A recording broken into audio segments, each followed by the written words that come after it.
बिस्मिल्लाहिर्रहमानिर्रहीम। अस्सलाम वालेकुम व्यूअर्स, मैं वेलकम करती हूँ आपका अपने यूट्यूब चैनल ड्रेसिंग मेनिया पर। इस तरह के फैंसी ड्रेसेस जो कि अस्तर के साथ स्टिच होते हैं, इनके चॉक्स को फिनिश करने के लिए हम डोरी पाइपिंग का इस्तेमाल करते हैं, लेकिन यहाँ पे मैंने पलटे का इस्तेमाल किया है।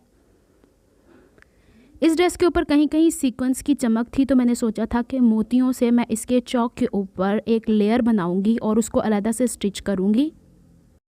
मैं किस किस्म के बीड्स यहाँ पे इस्तेमाल कर रही हूँ और किस तरीके से मैं उसके नॉट्स को बनाती हूँ, या ऊपर से जहाँ पे स्लिट एंड हो रही है उसका कॉर्नर किस तरीके से मोड़ती हूँ, वो आपको बताऊँगी। यहाँ पे पोत के मोती से थोड़े से मोटे मोती लेस के अंदर ही आए थे, मैंने निकाल लिए हैं, और यहाँ पे ये वाले क्रिस्टल के बीड्स हैं। यहाँ पे मैं इस्तेमाल करूँगी सेम मैचिंग का थ्रेड और पोत की सुई। पोत की सुई वो होती है जो सबसे ज़्यादा बारीक होती है और उसके अंदर डबल थ्रेड का मैंने इस्तेमाल करना है। इसके ऊपर मैंने नॉट लगा ली हुई है। तो चलें अब हम काम को स्टार्ट करते हैं। सबसे पहले हम लोगों ने ये देखना है कि ये नीचे से कटवर्क हुआ था, तो इस हिसाब से ही इसका पलटा आएगा। बिल्कुल जहाँ से हमने काम स्टार्ट करना है वहीं से ही धागा इंसर्ट नहीं करना, थोड़ा सा आगे लेके जाऊंगी ताकि नॉट अंदर की तरफ छुप जाए, और फिर पीछे की तरफ पलट के लेके आऊँगी बिल्कुल कॉर्नर से जहाँ से मुझे काम स्टार्ट करना है। यहाँ पर मैंने स्पीड थोड़ी स्लो ही रखी हुई है ताकि ईजिली आप इसको समझ लें। अब सबसे पहले मैं एक छोटा मोती, एक बड़ा क्रिस्टल का मोती, एक छोटा मोती पिरोऊंगी। आप चाहें तो इसकी जगह पे पोत के मोती भी इस्तेमाल कर सकते हैं। जिन बहनों को पोत के मोती की समझ नहीं है, ये कराची की लैंग्वेज है, ये बिल्कुल बारीक सा कांच का मोती होता है। और यहाँ पे क्रिस्टल थोड़े मेरे ख्याल में 10 mm के बीड्स थे। अब सबसे पहले मैंने यहाँ पे ये मोती पिरो दिया है, उसके बाद एक बड़ा क्रिस्टल का मोती और फिर दोबारा से एक पोत के मोती जैसा ये कांच का मोती। अब जितना गैप आता है इन बीड्स के बीच का, उसी गैप्स के हिसाब से हम लोगों ने एडजस्टमेंट्स करनी है। इसको ना तो खींच के हम लोगों ने आगे पिरोना है, ना तो इसको बहुत ढीला करके पिरोना है।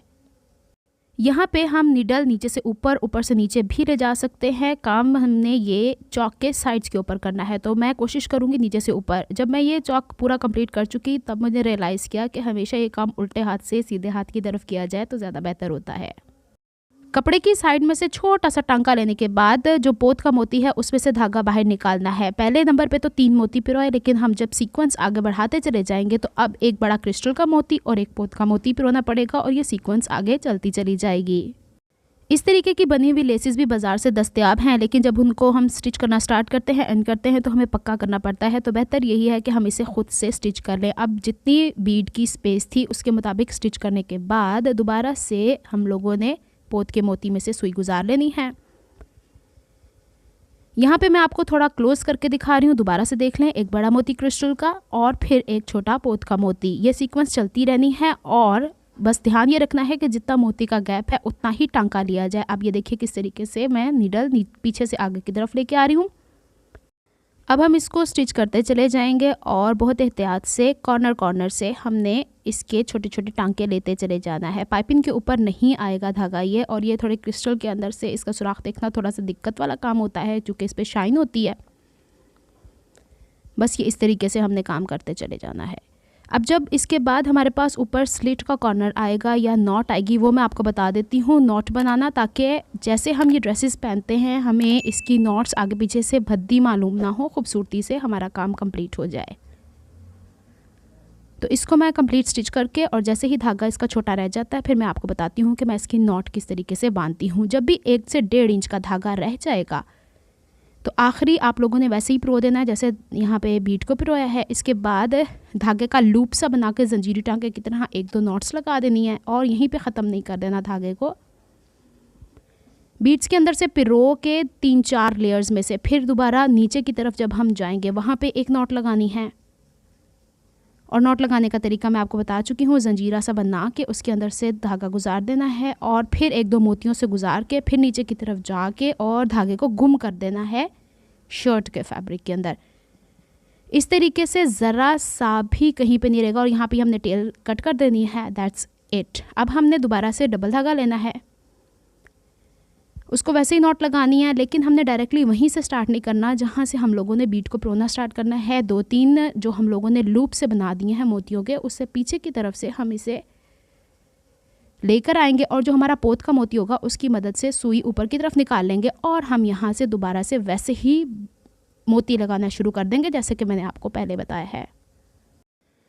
अच्छा जी, यहाँ पे जो टेल है इसको मैं कट कर देती हूँ ताकि एक्स्ट्रा यहाँ नज़र ना आए। बस ध्यान ये रखना है कि धागा मोतियों की मैचिंग का भी हो और कपड़े की मैचिंग का भी हो, ताकि ये थोड़ा सा डिसेंट लुक आए। कहीं पे धागा रह भी जाता है तो बुरा नहीं लगेगा। अब दोबारा से हमने एक बड़ा क्रिस्टल का मोती, पोत का मोती लेके दोबारा से वही काम शुरू करना है। जैसे ही मैं चौक के करीब पहुँचती हूँ ऊपर, फिर मैं आपको दिखाती हूँ कि चौक इस तरीके से मेंटेन करने हैं। ये देखिए, यहाँ से अब हमने इसे कंटिन्यू कर लिया है। जैसे ही मैं चौक के करीब पहुंची हूँ, पहले तो ये लुक देख लें इसकी। वहाँ पे जाते हुए ध्यान ये रखा है मैंने कि पोत के मोती के बाद एक क्रिस्टल और एक पोत का मोती रहे, और पोत का मोती वहाँ पे कोने के अंदर बिल्कुल फिक्स हो जाए। यहाँ पे बड़ा मोती आएगा तो चौक जो है वो प्रॉपरली फोल्ड नहीं होगा। अब बिल्कुल जो स्लिट का कोना सा था उसके अंदर से हमने धागा इस तरीके से बाहर निकालना है और वैसे ही आगे कंटिन्यू कर देना है जिस तरीके से हम लोग पीछे से कंटिन्यू करते चले आ रहे हैं। मुझसे अक्सर बहनें पूछती हैं स्टिचिंग का कि मैंने कहाँ से सीखा। तो स्टिचिंग के साथ मैंने फ़ैशन डिज़ाइनिंग के भी डिफरेंट कोर्सेज़ किए हुए हैं, तो उसके अंदर ये वाले काम भी आते हैं कि आप अपने सिंपल ड्रेस को किस तरीके से एम्बेलिश कर सकते हैं। मोतियों वगैरह का काम, आर का काम भी उसमें ऐड होता है, तो सुई धागे से भी काफ़ी काम होते हैं। तो अब बस इसको कंटिन्यू करूँगी, इसे वाइंड अप करके इसकी कंप्लीट लुक मैं आपको दिखा देती हूँ। इसी तरीके से मैं गले पे काम करूँगी और स्लीव के आगे करूँगी। बस एक छोटी सी इसकी चमक वाली लुक इसके साइडों पे आ जाएगी और फैंसी ड्रेस और ज़्यादा फैंसी हो जाएगा।